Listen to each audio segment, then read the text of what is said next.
কাল তাহলে জীবন বিজ্ঞান পরীক্ষা। আমি Debanshu sir, bio user Debanshu sir চ্যানেলে দেবাংশু স্যার।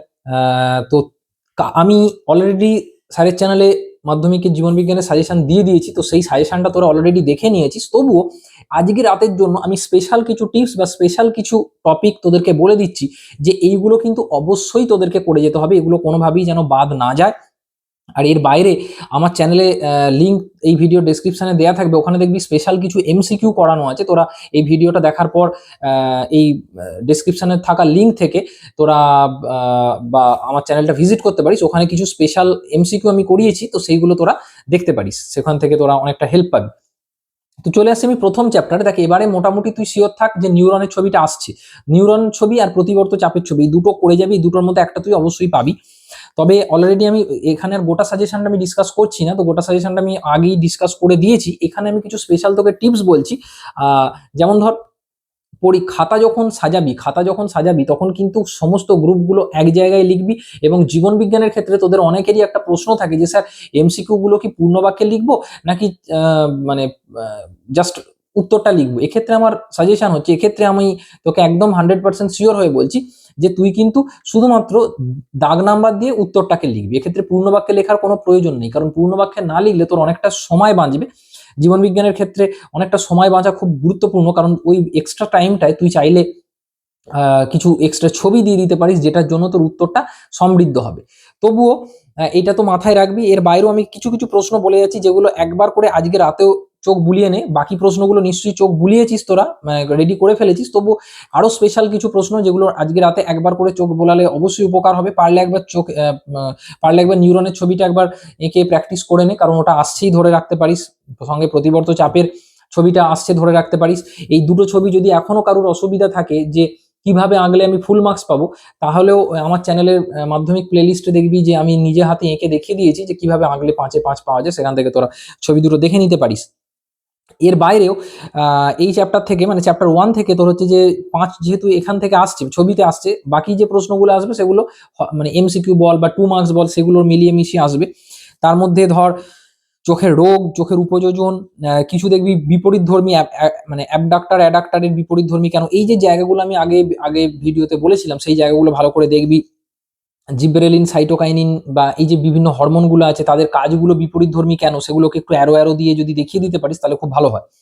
এরপর চলে আসবো চ্যাপ্টার 2, জীবনের প্রবাহমানতা। এক্ষেত্রে ওই যে অঙ্কগুলো দু একটা সিম্পল অঙ্ক দিতে পারে, যে একটা ক্রোমোজোম, পাতার ক্রোমোজোম 2n = 18 হলে তাহলে ধর তোকে বললো ডিম্বাণুতে ক্রোমোজোম কত। এইরকম ছোট ছোট বুদ্ধিদীপ্ত প্রশ্ন, যেগুলো আমি বলেছিলাম, বিভিন্ন যে স্বপরাগ যোগ, ইতর পরাগ যোগ, কোনটা কি পরাগী, এই জায়গাটা আজকে রাতে আরেকবার চোখ বুলিয়ে নে।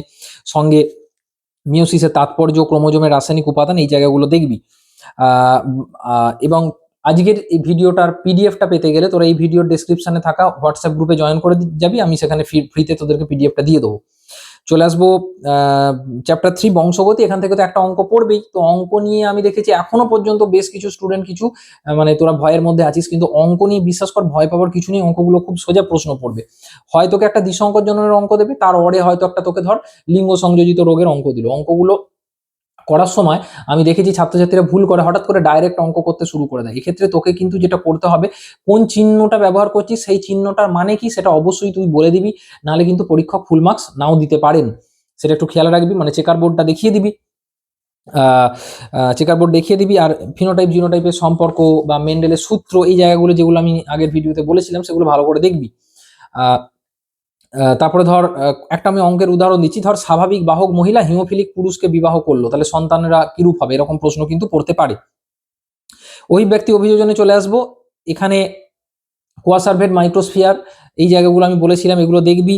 সঙ্গে ডারউইনবাদ, ল্যামার্কবাদ, তাদের তুলনা, ডারউইনবাদের সীমাবদ্ধতা, এই জায়গাগুলো অবশ্যই দেখবি। এবং সঙ্গে সঙ্গে তোর হচ্ছে যে ওই যে কয়েকটা সংজ্ঞা আছে দেখবি, যেগুলো থেকে একটা আসার ভালো সম্ভাবনা। ধর সমস্ত অঙ্গ, সমবৃত্তি অঙ্গ, জীবাশ্ম, জীবন্ত জীবাশ্ম, মিসিং লিঙ্ক, নিষ্ক্রিয় অঙ্গ, এগুলো অবশ্যই দেখতে হবে। এবং চ্যাপ্টার 5, এটা কিন্তু তোদের 24 নম্বর আসবে। চ্যাপ্টার 5 থেকে তোদের কিন্তু 24 নম্বর আসবে। তো চ্যাপ্টার 5-এর যে বিভিন্ন বিজ্ঞানসম্মত নাম, দেখ একটা সংরক্ষণ তো আসবেই। তো যে সংরক্ষণই আসুক, যে সংরক্ষণ তোকে ধর সিংহ দিয়ে দিল, কি এক সিংহ গন্ডারের কোন একটা সংরক্ষণের প্রশ্ন দিল, সেক্ষেত্রে আমি তোদেরকে অ্যাডভাইস দেবো যে সেই প্রাণীটার বিজ্ঞানসম্মত নামটা একটু যদি তুই লিখে দিস, তাহলে খুব ভালো হয়। আহ, তারপরে ক্যান্সারের কারণ, অ্যাজমার কারণ, এবারের জন্য জেএফএম ইম্পর্টেন্ট। জেএফএমটা মানে উদ্দেশ্যটা কি, ধর অজিত কুমার ব্যানার্জির নেতৃত্বে যেটা হয়েছিল, তো পুরো ব্যাপারটাকে একটু শর্টের মধ্যে তোকে বলে দিতে হবে পড়লে, ঠিক আছে? এগুলোকে চেষ্টা করবি একটু পয়েন্ট পয়েন্ট করে লিখতে। ক্রায় সংরক্ষণ, জীববৈচিত্র্যের তাৎপর্য হ্রাসের কারণ, এই জায়গাগুলো অবশ্যই দেখতে হবে। আচ্ছা, আশা করছি তোরা আজকে রাতে এইগুলো দেখে গেলে তোরা অনেকটাই উপকার পাবি। এবং এর পাশাপাশি এটা কিন্তু আমি বারবার বলছি যে একটা দুটো প্রশ্ন আছে, একটা দুটো প্রশ্ন কিন্তু থাকবে যেটা কিন্তু তোকে একটু ভাষাটাকে ঘুরিয়ে দেবে। সেইগুলোর সঙ্গে মানে সেগুলোতে সতর্ক থাকবি। জাস্ট প্রশ্নটা কি বলছে, প্রশ্নটার মানে বুঝবি। আমি তোকে একটা উদাহরণ দিচ্ছি। ধর তোকে এরকম ধর দিল যে মানুষের লিঙ্গ নির্ধারণ প্রশ্নটা তোকে ডাইরেক্ট আসতে পারে। নাহলে বলা হলো যে আহ, সন্তান ছেলে হবে নাকি মেয়ে হবে, এই প্রসঙ্গে অনেক সময় কুসংস্কারের বশবর্তী হয়ে বা প্রত্যন্ত গ্রামাঞ্চলের দিকে এখনো মাকে দায়ী করা হয়। এটা কি ঠিক? যুক্তি দিয়ে দেখাও।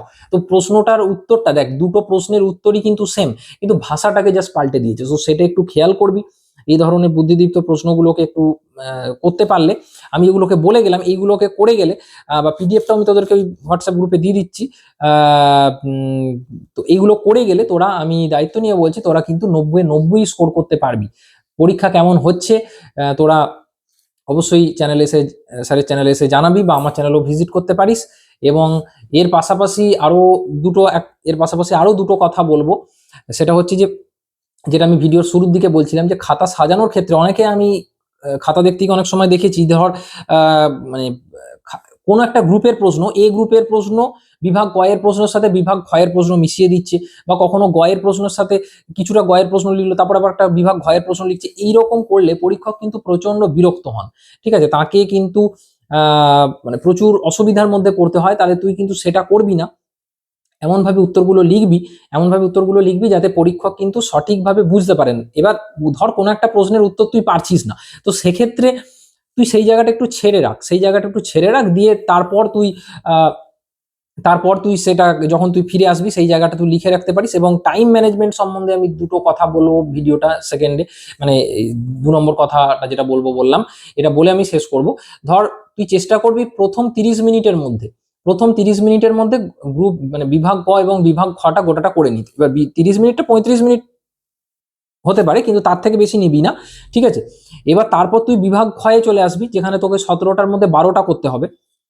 তো ওখানে তুই চাইলে এক একটা প্রশ্ন আনুমানিক 5 মিনিট করে তুই নিতে পারিস। তো 12×5 = 60, তাহলে ওখানে তোর 1 ঘন্টা হয়ে গেল। এদিকে ধর তোর 30 মিনিট হয়ে গেল, তাহলে 60 আর 30 90 মিনিট হয়ে গেল, মানে 1.5 ঘন্টা হয়ে গেল, ঠিক আছে? আর এর পাশ মানে লাস্ট গ্রুপের প্রশ্নগুলো তুই আনুমানিক ধর, আমি তোকে বলছি, তুই চাইলে 12 থেকে 13 মিনিট করে নিতে পারিস। তাহলে মানে 13 × 6 ধর, তারপরও দেখবি তোর হাতে প্রায় 12 থেকে 15 মিনিট বেঁচে আছে। ওই লাস্ট যে 12 থেকে 15 মিনিট বেঁচে আছে, ওটা ওই সময় তুই রিভিশন করতে পারিস। চাইলে কোনো একটা জায়গায় ছবি দেওয়ার স্কোপ থাকলে, যেখানে হয়তো চাইনি, সেখানে ছবি দিয়ে দিতে পারিস, তাহলে উত্তরটা সমৃদ্ধ হবে। তাহলে এই কথাই রইলো, তোরা এইগুলো ভালো করে দেখে যা এবং হোয়াটসঅ্যাপ গ্রুপে জয়েন করে যা, সেখান থেকে পিডিএফটা নিয়ে নিবি। থ্যাংক ইউ সবাইকে, পরীক্ষা খুব ভালো হোক।